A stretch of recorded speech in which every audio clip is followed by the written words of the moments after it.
बिस्मिल्लाहिर्रहमानिर्रहीम अस्सलाम वालेकुम। वे रहे हो तुसीं अपना सुर्खियां चैनल ते मैं तुहाडा मेज़बान दिशान भरावां वास्ते रोज़ाना की नवीं तो नवीं ते अच्छी वीडियो लैके हाज़र हो भी। तो उम्मीद करना इंशाअल्लाह भरावां नूं वीडियो पसंद आउंदी है। वीडियो नूं लाइक भी कर दिओ, वीडियो नूं शेयर भी कर दिओ। सब तो पहला अपने चैनल नूं करना सबसक्राइब ते बैल आइकन का बटन जरूर दबा लेना ताकि साडी आवन वाली नवीं तो नवीं वीडियो जिहड़ी है भरावां तक आसानी पहुँच सके। वीडियो जी बना लगे वीडियो अज फार सेल नहीं है, ना मझा ने ना गावां ने। अज अलहमदुलिल्लाह जी वीडियो है ये वीडियो अल्लाह के हुक्म की पाबंदी करदा होया और सुन्नत इब्राहिमी की अदायगी करदे होया अज अलहमदुलिल्लाह असीं अपने पीर खाने लाहौर अलहाज सूफी शौकत अली कादरी उन्हां दे असीं डेरे ते मौजूद हाँ।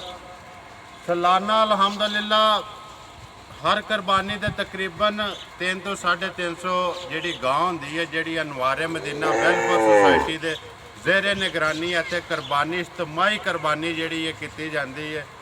बाकी जी गलबात असी सारी भाई हरा को पुछ लैने किनिया गावां ने जड़ियाँ इस साल या कद्दू का सिलसिला शुरू होया और ये तो इलावा अनवारे मदीना वेलफेयर सोसाइटी लाहौर तो इलावा जी कि जगह पर जड़ियाँ गावां जांदियां ने।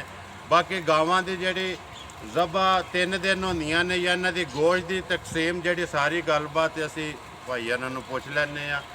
ते बाकी जड़ियां ने बिलाल तुहानूं एक बारी गावां सारियां वहा छड्डदा बिलाल इत्थे वहाई आ ते बाकी जी गलबात असी भाई हरा को कर लै।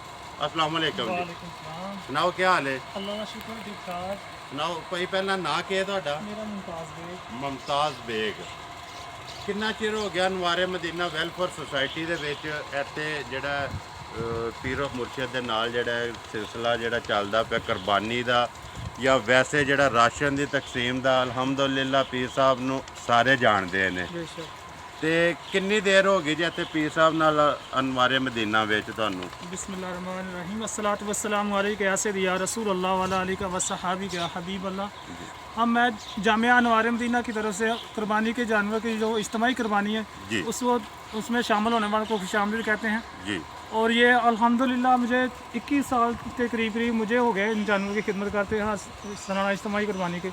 और ये अल्हम्दुलिल्लाह इससे भी ज़्यादा देर हो गई है एक इज्तिमाई कुरबानी करते हुए जी। और अल्हम्दुलिल्लाह 350 के करीब हमारे पास जानवर मौजूद हैं जी।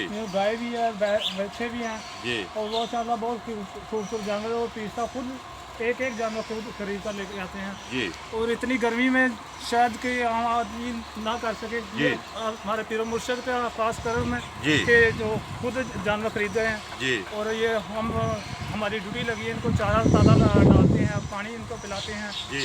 और ये इज्तिमाई कर रहे हैं वो सारे अल्हम्दुलिल्लाह बढ़ती जा रही है जी। अल्लाह इसमें तरक्कियाँ और खैर बरकत अता फरमाए और अल्लाह हमारे पीर मुर्शद को तंदुरुस्ती, सेहत और ईमान की इस्लामी और दर्जात को और ये जो लोग इज्तिमाई कुरबानी में शामिल होते हैं और डालते हैं तकरीबन 250 के करीब जो हमारी जानवर होते हैं गरीब मुस्तहिक हैं लोगों में तकसीम किया जाता है जिसमें मुजफ्फरगढ़ भी जाती हैं, मुल्तान, भावलनगर, बहादुर और मियाँ चन्नू और गुजरांवाला, सादों की, कामों की, गुजरात, सुर्खियाँ, आज़ाद कश्मीर में भी कोटली और इसके अलावा और मुख्तलिफ शहर हैं जो तालाकताई उधर भी जाती हैं जी। और जो हमारी अनवार मदीना की मरकज़ की टीम होती है वो जाके बाकायदा उसे अपनी ज़ेर निगरानी में गोश्त तकसीम करवाते हैं। पहले दिन कितनियां गावां दे जिहड़ियां ज़बह करदे हो? पहले दिन 110 के करीब पहले दिन और बाकी 3 दिन कुरबानी जी चलती है 3 दिन मुसलसल जी। और जिहड़ा कुरबानी तो बाद जिहड़ा गोश्त करने तकसीम करने जिहड़ा तरीका जिहड़ा सही हकदार तक पहुँचे अल्हम्दुलिल्लाह अनवार मदीना की जो मरकज़ी टीम होती है वो गोश्त को पैक करके चापरों में डाल के लोगों के घरों में जाकर खुद तकसीम करके आते हैं जी। और हर घर के अंदर जो गरीब मुस्तहिक हैं उनके घर पहुँचाते हैं। अनवार मदीना की मरकज़ी जो टीम होती है मरकज़ी जो जी टीम है अनवार मदीना की वो अल्हम्दुलिल्लाह कोट गरीब के डोर तक जिहड़ा जाके लेने में परेशानी ना हो, जी। किसी की इज्जत हम घर में जाके खुद पहुँचाते हैं। ਤਕਰੀਬਨ 350 ਗਾਂ ਹੈ, ਜਿਹਦੇ ਵਿੱਚ ਗਾਂ ਵੀ ਨੇ, ਬੱਚੇ ਵੀ ਨੇ। ਬਾਕੀ ਜੋ ਕੁਝ ਹੈ ਸਾਰੇ ਭਰਾਵਾਂ ਦੇ ਸਾਹਮਣੇ, ਜਿਹੜੇ ਅਨਵਾਰੇ ਮਦੀਨਾ ਦੇ ਨਾਲ ਅਟੈਚ ਨੇ ਔਰ ਇਜਤਮਾਈ ਕੁਰਬਾਨੀ ਦਾ ਹਿੱਸਾ ਬਣਦੇ जी ਨੇ। जी ਇੰਜੀ ਗੱਲ ਹੈ जी ਜੀ। बिल्कुल। ਤੇ ਤੁਮ ਅਲਹਮਦੁਲਿਲਾ ਇਹਦੇ ਵਿੱਚ ਹਰ ਸਾਲ ਬਾਅਦ ਜਿਹੜੀ ਇਜ਼ਾਫਾ ਹੀ ਹੋ ਰਿਹਾ। इंशाअल्लाह। ਹੁਣ ਇਹ ਦੱਸੋ, ਜਦੋਂ 21 ਸਾਲ ਹੋ ਗਏ ਨੇ ਤੁਹਾਨੂੰ, 21 ਸਾਲ ਜਦੋਂ ਸਟਾਰਟ ਕੀਤਾ ਸੀ ਤੇ ਕਿੰਨੀਆਂ ਗਾਵਾਂ ਦੀ ਕੁਰਬਾਨੀ ਹੁੰਦੀ ਸੀ? और तकरीबन 15-20 तो शुरू हुआ सी। 15 मेरे तो मुझसे पहले लेवल जी तो अल्हम्दुलिल्लाह 350 के करीब इस वक्त मौजूद है हमारे पास। ਜੀ। और ਇਸ ਟਾਈਮ ਜਿਹੜੀ जी जी 350 ਇਸ ਸਾਲ ਜਿਹੜੀ ਕੁਰਬਾਨੀ ਗਾਂ ਦੀ ਹੋਣੀ ਹੈ, जी जी ਇਹ ਜਿਹੜੀ ਅਨਵਾਰੇ ਮਦੀਨਾ ਦੇ ਇੱਥੇ ਹੋਣੀ ਹੈ। ਉਹਦੇ ਤੋਂ ਇਲਾਵਾ ਜਿਹੜੀ ਗਈ ਹੈ ਦੂਜੀਆਂ ਜਗ੍ਹਾ 'ਚ, ਜਿਸ ਤਰ੍ਹਾਂ ਤੁਸੀਂ ਦੱਸਦੇ ਹੋ ਬਹਾਵਲਪੁਰ, ਸੁਰਖੀਏ, ਗੁਜਰਾਂਵਾਲਾ, ਕਾਮੋ ਕੀ, ਉਹ ਇਹਦੇ ਤੋਂ ਇਲਾਵਾ ਨੇ। हाँ जी हाँ जी ਇਹਦੇ ਤੋਂ ਇਲਾਵਾ ਨੇ ਨਾ ਜੀ। 350 ਦੀ ਕੁਰਬਾਨੀ ਜਿਹੜੀ ਇੱਥੇ ਹੀ ਹੋਣੀ ਹੈ। ਬਾਕੀ ਸਾਰੇ ਭਰਾਵਾਂ ਦੇ ਸਾਹਮਣੇ, ਅਗਰ ਕੋਈ ਭਾਈ ਇਹਦੇ ਵਿੱਚ ਜੀ ਇਹਦੇ ਵਿੱਚ ਕੋਈ ਹਿੱਸਾ ਇਸ ਟਾਈਮ ਪਾਣਾ ਚਾहे तो कोई गुंजाइश है? हाँ जी अल्हम्दुलिल्लाह हमारे पास इतने जानवर मौजूद होते हैं। जी तो पीर साहब जो जानवर होते हैं उनको ज़िबा करते हैं, जो कुर्बानी की ज़रूरी से लेके आते हैं जी उनको ज़िबा करते जी। हैं और उनका गोश्त तकसीम करते हैं गरीबों में। गरीबों में जो ये सारी पीर साहब की ज़ेरे निगरानी हो रहा है। अल्हम्दुलिल्लाह दी जी सारी पीर साहब खुद हिफाजत करते हैं ਜਾਨਵਰਾਂ ਦਾ ਚਾਰਾ ਵਹਾ ਸਕਦੇ ਹੋ। ਪਰ ਬਲਾਲ ਇੱਕ ਵਾਰੀ ਸਬਜ਼ ਚਾਰੇ ਦੀ ਜਿਹੜੀ ਕਟਾਈ ਹੋ ਰਹੀ ਹੈ। तो कहता डॉक्टर मौजूद होते हैं हमारे पास, तो जानवर किसी मसला मसाइल होते हैं डॉक्टर वगैरह चेक करते हैं। ਚੈੱਕ ਕਰਦੇ ਨੇ ਡਾਕਟਰ ਆ ਕੇ खांसी उल्टी वगैरह उनको ਜੀ। ਇਹ ਵੜਿਆਂ ਤੇ ਬੁਲਾ ਲਓ ਕੋਈ ਖਾਬ ਸਿਰਫ ਜਿਹੜੇ ਨੇ ਗਾਂ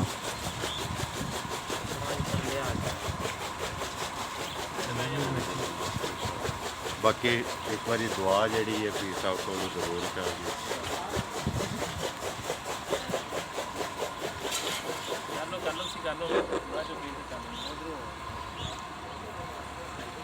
ਆ ਜਾਓ ਤੁਸੀਂ ਇੱਕ ਇੱਥੇ ਬੱਚੇ ਵਹਾ ਬੁਲਾ ਲੈ ਤੇਰੇ ਕੋਲ। ਬੱਚੇ ਵੀ ਜਿਹੜੇ ਨੇ ਇੱਕ ਵਾਰੀ ਵਹਾ ਦੇ, ਖਾਲੀ ਗਾਵਾਂ ਨਹੀਂ ਨਾਲ ਬੱਚੇ ਵੀ ਹੁੰਦੇ ਨੇ। ਬਾਕੀ ਹੋਰ ਕੋਈ ਭਾਈਆਂ ਨੂੰ ਤੁਸੀਂ ਗੱਲ ਕਹਿਣਾ ਚਾਹੋਗੇ? अल्हम्दुलिल्लाह मैं तो दावे देता हूँ कि हमें अनवार मदीना के जो इज्तिमाई कुर्बानी उसमें शामिल होकर सवाब दरान हासिल करें जी। और अपनी तरफ से भी जो इज्तिमाई कुर्बानी में गरीबों में जो गोश्त तकसीम किया जाए उसमें शामिल होकर सवाब दरान हासिल करें।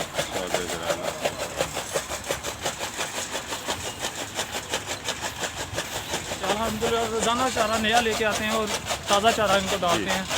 ਬਾਕੀ ਚਾਰਾ 2 ਟਾਈਮ ਜਿਹੜਾ ਤਾਜ਼ਾ ਕੁਤਰ ਕੇ ਤਾਜ਼ਾ ਪਾਉਂਦੇ ਹੋ। ਬਾਕੀ ਸਬਜ਼ ਚਾਰਾ ਇਹ ਇਹਨਾਂ ਦੀ ਹਿਫਾਜ਼ਤ ਵੀ ਜਿਹੜੀ ਹੈ। ਬਾਕੀ ਇੱਥੇ ਵਹਾ ਇੱਕ ਵਾਰੀ ਬੁਲਾ ਲੈ ਜਾ ਕੇ। ये माशाल्लाह ये जो बच्चे हैं ये सुर्खियाँ गुजरात वगैरह जा रहे हैं। ਸੁਰਖੀਆਂ सुर्खियाँ गुजरात और जालपाल ਜਾਲਪੁਆਲ ਗੁਜਰਾਤ ਦੇ ਮੈਨੂੰ ਪਿੰਡ ਯਾਦ ਨੇ।